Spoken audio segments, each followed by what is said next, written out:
One of the loneliest things we'll ever do is find our way back to who we really are. So how do you begin to thaw a frozen heart? And I think that's the message that they're trying to bring home. Well, hey everyone, welcome back to another film therapy video. I am really excited about today's video because, as you probably saw from the title and thumbnail, we're going to be breaking down the movie Frozen. And the way that we're going to do that is we are going to look at major themes. There will be timestamps down below, so feel free to jump around and watch the ones that interest you if you want to. And if we haven't met before, my name is Mariam and I'm a therapist who loves movies. And without further ado, let's dive in. Born of cold and winter air and mountain rain combining. So it really surprised me that the movie started out with this scene right here, especially because it's not as essential to the plot or to the story later on. And my theory about that is that the filmmakers did that intentionally to establish the theme that they will be playing around with for the rest of the movie. And that is summed up perfectly in this last line of the song here.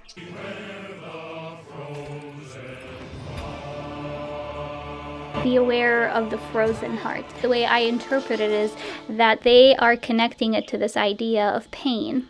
And when it comes to pain, we all experience it. It's an inevitable part of this life. But when we interact with pain, pain has the opportunity or the option to do one of two things. It could either open us up, or it could close us off to the world.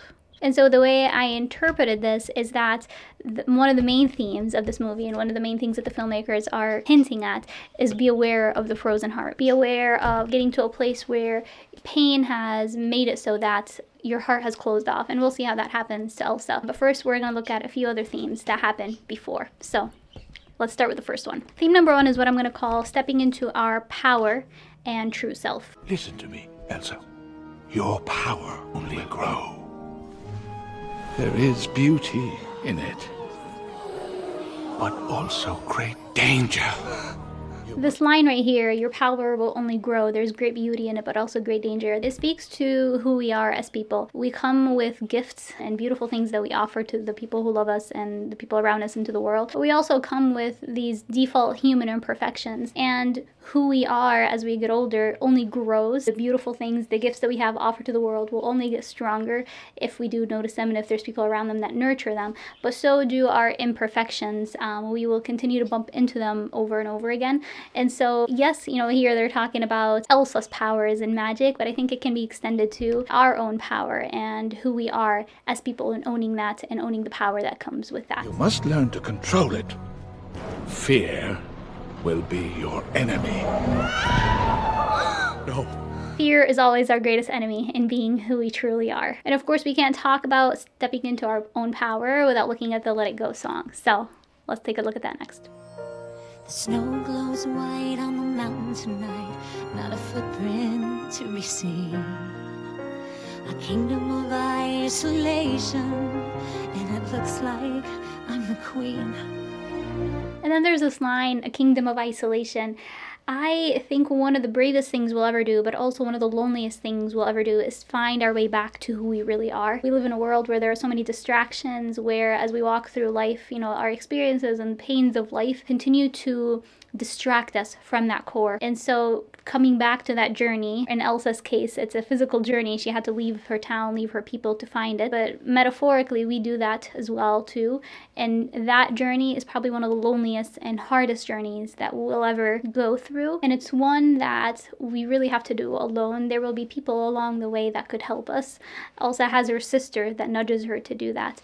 And for us, there will always be people along the way when we look out for them. But ultimately, it's a journey that we can only walk ourselves. No one can walk it for us, and it can be a pretty lonely one. The wind is howling like this swirling storm inside. Couldn't keep it in, heaven knows I tried. So one of Elsa's biggest pains is that this power that she had actually inflicts harm upon people. And I think the same can be true for us as well. One of the most painful things to wrestle with is this knowing that we will inevitably, despite good intentions, hurt the ones that we love. And it's something that is inevitable, something that we cannot escape even if we pretend to or try. There is an aspect of being in a relationship with someone that is burdensome, because ultimately relationships are a burden. I am a burden to you just like you are a burden to me. Inevitably, we will unintentionally unintentionally hurt the people that we love, and the people that we love will unintentionally hurt us too. And I think Elsa is wrestling with that, of course, on a like melodramatic level, this power that she has, but it's a human thing that essentially we all wrestle with as well. Let it go, let it go, turn away and slam the door. All of us get to this place where we cannot pretend anymore, and we really have to get to that turn away and slam the door moment and really wrestle with the idea that we can no longer be what other people expect us or want us to be. It's funny how some distance makes everything seem small. Sometimes we actually physically have to distance ourselves from our worlds to see them for what they are, like Elsa is doing right now, where suddenly stepping away gives her perspective about like, I can't do this anymore, and I like this, I love this, I want to grow it, I want to be within my power, within this beautiful gift that I have been blessed with. That is something that sometimes we can't find until we distance ourselves. The cold never bothered me anyway. And then this shutting of the door, metaphorically speaking, sometimes in the process of becoming who we are, we shut people out. And I think it's an amateur mistake, because sometimes we believe that in order to be able to become who we really are, we have to cut off people and we have to shut people out and we have to close ourselves off.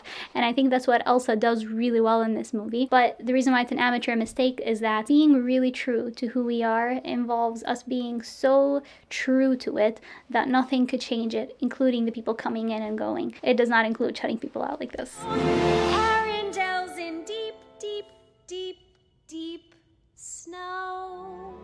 What? Well, it's okay, you can just unfreeze it. No, I can't. I don't know how. Sure you can. I know you can. So an aspect of becoming who we are is really owning and embracing our power. Elsa is having a really hard time with this right now, because the reality is there is a lot of pain in accepting and recognizing the potential of harm that our power can have. Oh, I'm such a fool, I can't be free. No escape from the storm inside of me. When we come across this realization, we can double down on the shutting people out process. Some people may disown their power, but a true embrace of who we are is embracing that power that's within us and really tracking it and fixing that when that happens, but continuing to lean into a power. We cannot run away from our power, and we cannot pretend that it doesn't exist. It's there, we have it. Every single one of us has some element of power within us, and so the best thing we can do in the process of becoming who we are is owning it. This is a very powerful image of what happens when we don't own our power. We end up unintentionally saying things that pierces people's hearts, and it's hurtful. And how many of us have been on the receiving end of this?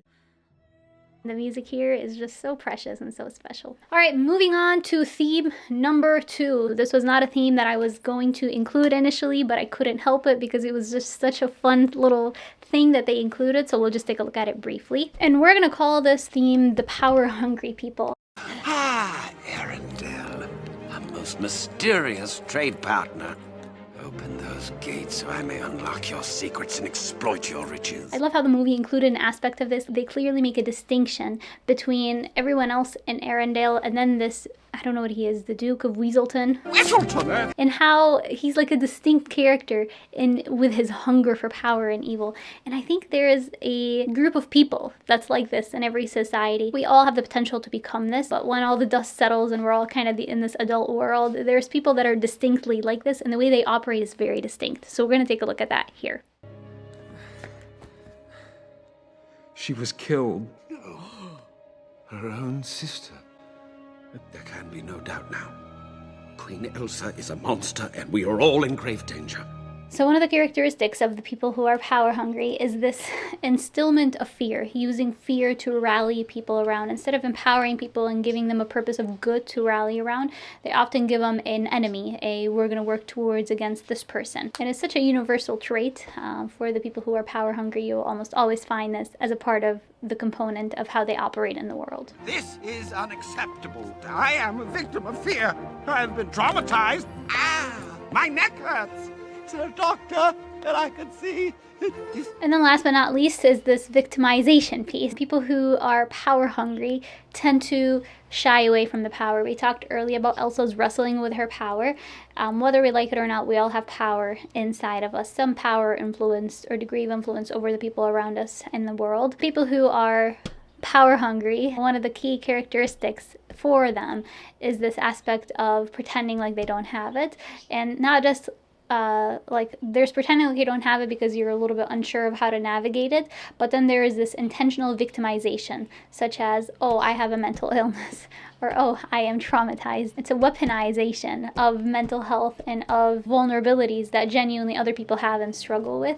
We see this happen all the time. It is such a common characteristic of these people who are power hungry. All right, next up is theme number 3, and that is the sibling theme. Let's take a look. How many brothers? 12 older brothers. 3 of them pretended I was invisible. Literally. For 2 years. It's horrible. It's what brothers do. This is a very fun but also very true aspect of sibling relationships. There's a way in which our siblings often pretend that we are invisible, and it creates these wounds for us that we may heal from, but we may also carry into the world with us, and we'll see how this person carries it into the world with him. Hi, me? Oh, hi? Someone once told me that having a sibling is having this person that you hate for your entire life, and then one day you wake up and realize that they're actually not bad, and that is such a common sibling dynamic experience. Thank you. So, what is that amazing smell? Chocolate. There comes a moment where people will suddenly get reintroduced to one another. I love how this movie personifies it so well in this scene right here, but it's such a common experience. Most people, they can't really remember the moment where they and their siblings became close once again, but almost everybody can recognize like a before and after. Like, we used to fight so much when we were younger, and then suddenly one day that changed. For Elsa and Anna, this is that moment, and I love how the movie portrays it as a moment. Some people, you know, if a family is toxic and unhealthy, the tension between siblings stays until their adulthood. But in healthy families, tension when people are younger is normal, hurt is normal. And then there comes a moment where people will like suddenly get reintroduced to one another. Elsa! Elsa, it's me, Anna. Your sister who didn't mean to make you freeze the summer. I'm sorry, it's all my fault.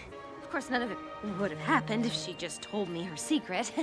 And then there's this passive aggressiveness that is somewhat like stereotypical of a sibling relationship, where she's apologizing but not really apologizing. I love that. It's such a crucial component of sibling relationships. So how exactly are you planning to stop this weather? Oh, I am gonna talk to my sister. That's your plan? My ice business is riding on you talking to your sister?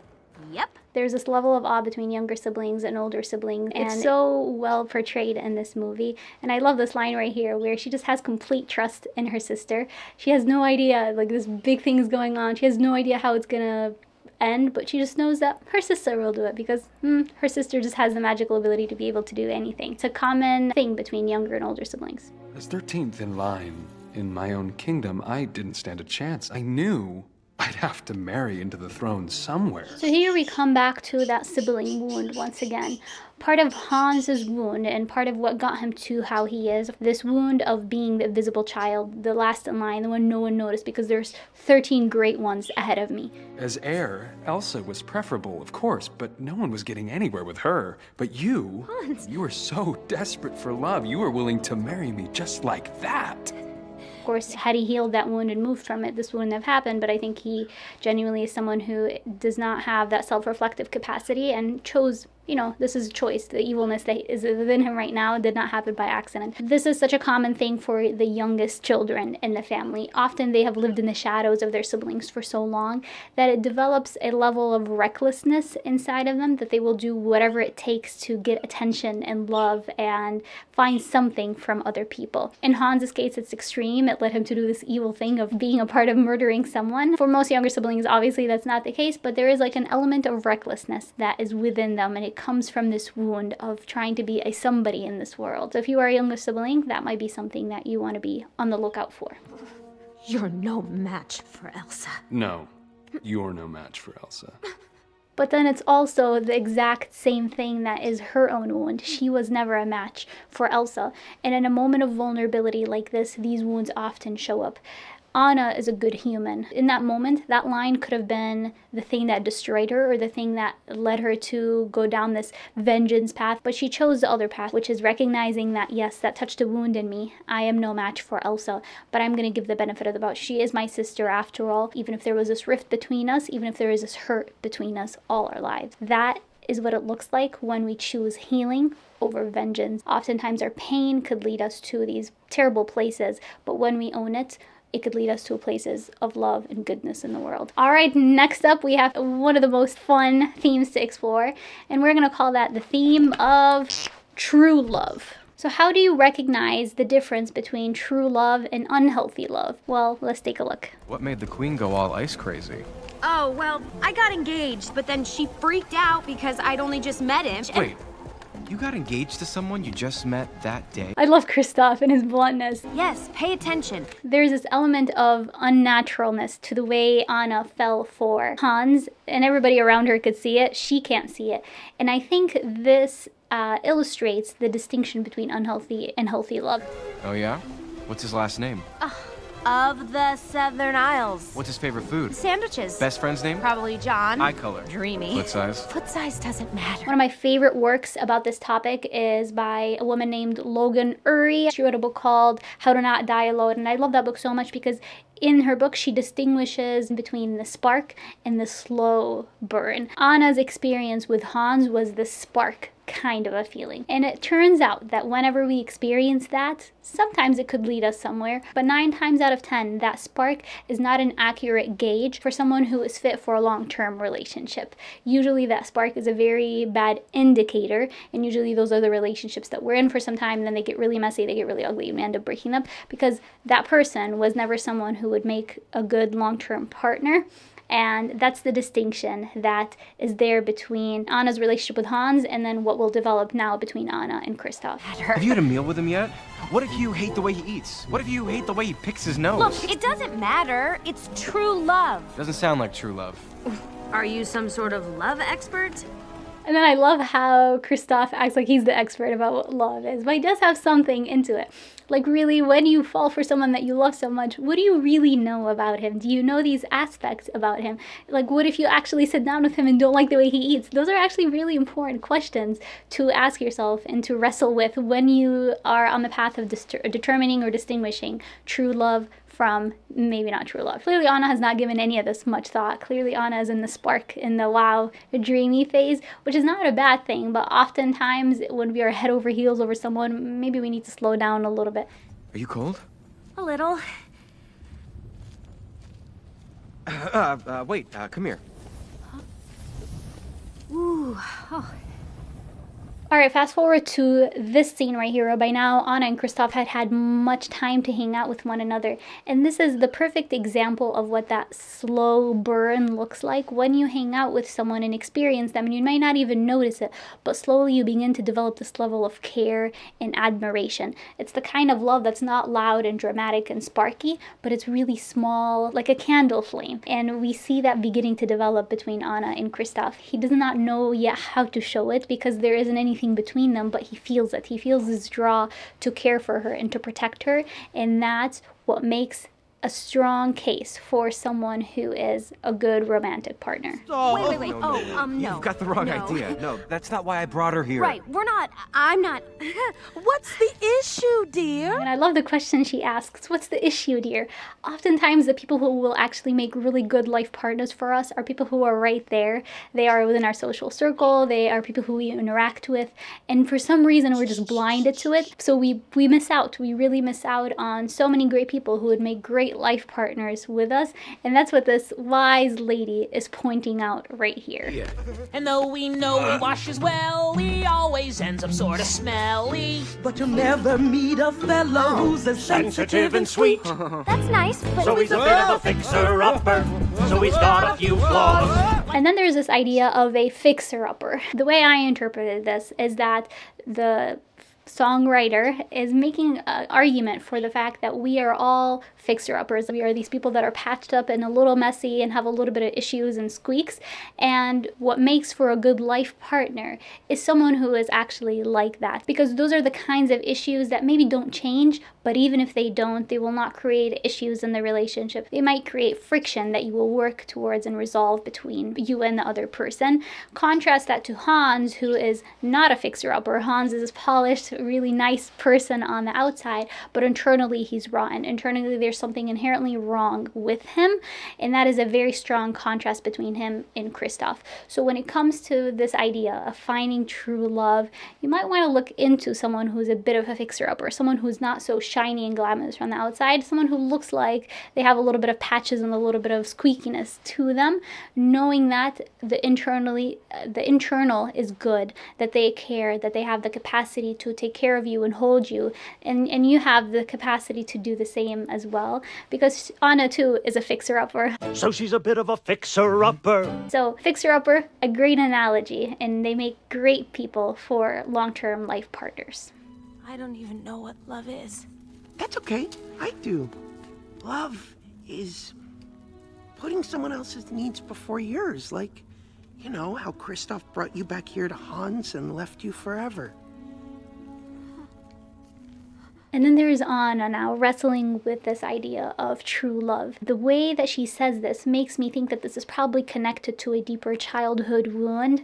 Oftentimes when we find ourselves in a place where we're like, we don't really know what true love is, that's usually not because we don't know, but it's because in that moment we are feeling wobbly. Anna did not have a lot of emotional nurture from her parents. She grew up cut off and distant from so many people, and I don't think her parents were evil intended, but there was lack of love in the household.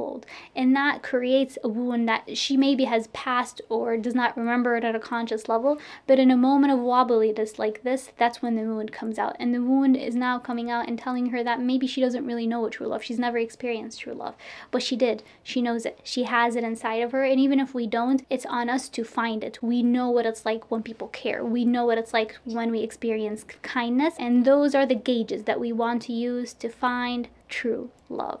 All right, next up is this theme of dreams. Now this is just like a fun little thing that I threw in there because it just drew me. Like something about it was just so meaningful. I'm guessing you don't have much experience with heat. Nope. But sometimes I like to close my eyes and imagine what it'd be like when summer does come. So when it comes to healing and dreams go hand in hand. Oftentimes the capacity to dream is an indicator that someone has begun the path of healing. And so I love this line right here. When life gets rough, I like to hold on to my dream. I like to hold on to my dream, because the reality is, in order to get through life, we do need to hold on to those dreams. Even if they might be in the moment just imaginary, they are what gets us through the tough times until we get to the better times where we can manifest those dreams and experience those dreams. And for the longest time I thought that they were going to kill off Olaf, kind of like how in the movie Inside Out, that purple elephant character, I forget his name, but I thought he was going to be that character, and then he's just going to die. And I so appreciated they didn't. I so appreciated that they gave him a cloud in the end and allowed him to live his dream. The reality is dreams do come true, and I love that the movie portrayed that and showed that. Let's go bring back summer! I'm coming. Somebody's got to tell him. As a side note, this is unrelated to dreams, I think Kristoff lacks a little bit of empathy. If he was my client, I would have made a mental note in my head that he needs to expand his capacity for empathy, because no, you really don't need to burst someone's bubble. You could just let them dream, you could just let them be inside, but Kristoff is so stuck in something. Usually when we don't have the capacity to just let people be and kind of empathize with their dreams and hopes and aspirations, usually it's a reflection of some kind of inner work that we have. For him, maybe it's the being right, maybe it's the like, we don't need to like live in disappointment, we have to be real. Whatever it might be, it comes from an unhealed place, and it comes from a place of maybe he can grow a little bit and expand his capacity for empathy. So a side note about Kristoff. All right, and now we come to our final theme, the frozen heart. Okay. One of the most beautiful scenes in this film is the scene that we're about to watch right here, where Anna and Elsa reunite. So let's take a look. No, Anna, I belong here. Alone. Where I can be who I am. without hurting anybody. Elsa's pain is connected to her hurting others unintentionally because she has not yet learned to harness her power yet. And so when our hearts at a place where they are frozen, we think that by shutting people out, we can keep them safe. We think that we can sustain that, we can keep living like that, but the reality is we can't. No one can. No one could live so long with a frozen heart. So we were so close. We can be like that again. So how do you begin to thaw a frozen heart? This moment right here is that rekindling connection. Anytime you break through someone's frozen barriers and lean in on the connection piece, you awaken an aspect of their heart. And I think we all really need someone in our lives like Anna. Anna's not afraid to push. Anna's not afraid to continue to be there even after rejection after rejection. And I think it's just a part of her bubbly personality. We all need someone like that. Had there been two Elsas, I don't think they would have made it anywhere. But because of Anna's willingness, she's kind of like a puppy in a way, her willingness to lean in and to continue to push boundaries, it is that pushed Elsa.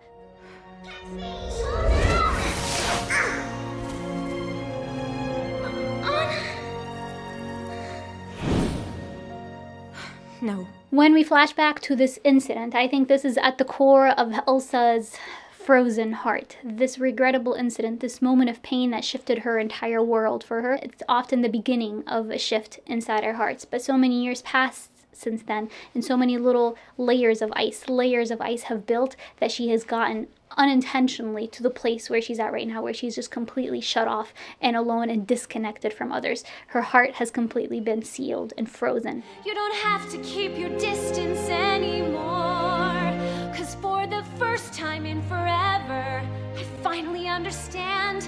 For the first time in forever, we can fix this hand in hand. And you can tell from the look on Elsa's face that she is considering her sister's words. She is longing for connection too. All of us do. The layers of ice have made it so that it's really hard for people to get to her, but when they do, you can tell that it begins to chip a little bit of the ice inside her heart. And I think this is exactly the message that the filmmakers are trying to make about the process of thawing a frozen heart. This whole theme of frozen and what it takes to break out of that. I think there might be a line where they even actually said that out loud. Only an act of true love can thaw a frozen heart. This is the message that the filmmakers are trying to convey for us about this theme. Control it.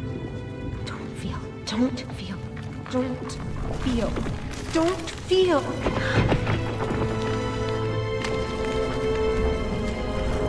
So when we begin to heal, when we begin to thaw our frozen heart, we might get to a place where we regret it, where it starts to feel like too much. That's the place that Elsa is in right now. She is suddenly realizing the possibility of what it'll mean for her heart to be open once again, and it feels very out of control for her. She cannot fathom the capacity that she may once again have to deal with the pain of hurting someone else again. But the reality is we cannot go back on a healing journey. Once we open that door, there's no way for us to go back to where we were. We can try, we can pretend, we could pretend like we never felt that connection, we can close off once again, but something inside of us has been awakened. Some of the ice has already started to melt, and when that process starts, there is no way for you to end it. You could halt it, you could wrestle with it, you could slow it down by doing all those things, but ultimately there's only one way forward, and that is the healing way, that is the healing path. And that's what Elsa is wrestling with right now. Also, a fun fact, from a filmmaker's perspective, this moment right here is called The Darkest Hour of the Soul. And I love how the lighting and the whole setup and the music in the scene makes it so that you genuinely feel that. Elsa.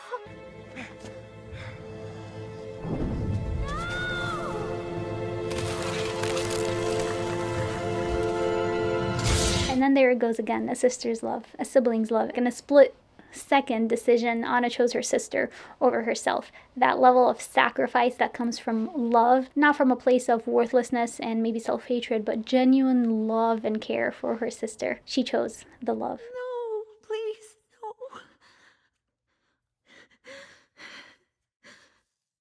There's tears actually coming from her, and that cannot come from a frozen heart. Sometimes it takes a moment like this for someone to finally realize that there is someone there for them, someone that actually cares enough to always be there, and that will never change. And that is what Elsa is realizing, or has realized by now.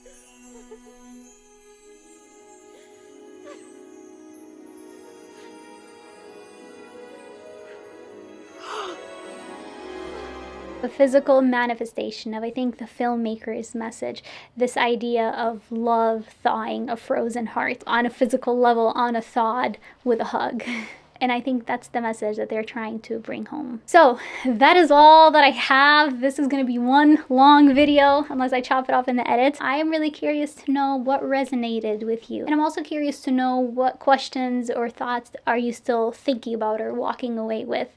One of the things from watching a movie like this that happens inside of me is that I'm like, oh my gosh, that's that. Like my therapist brain naturally kicks in. But then sometimes I wonder if those are the same things that other people are thinking about. Do let me know in the comments down below. And if you enjoyed this video, then you might enjoy this one right here where I break down the opening scene from the movie Frozen. It'll pop up here once I upload it to the channel. And until next time, from one human to another, I wish you well.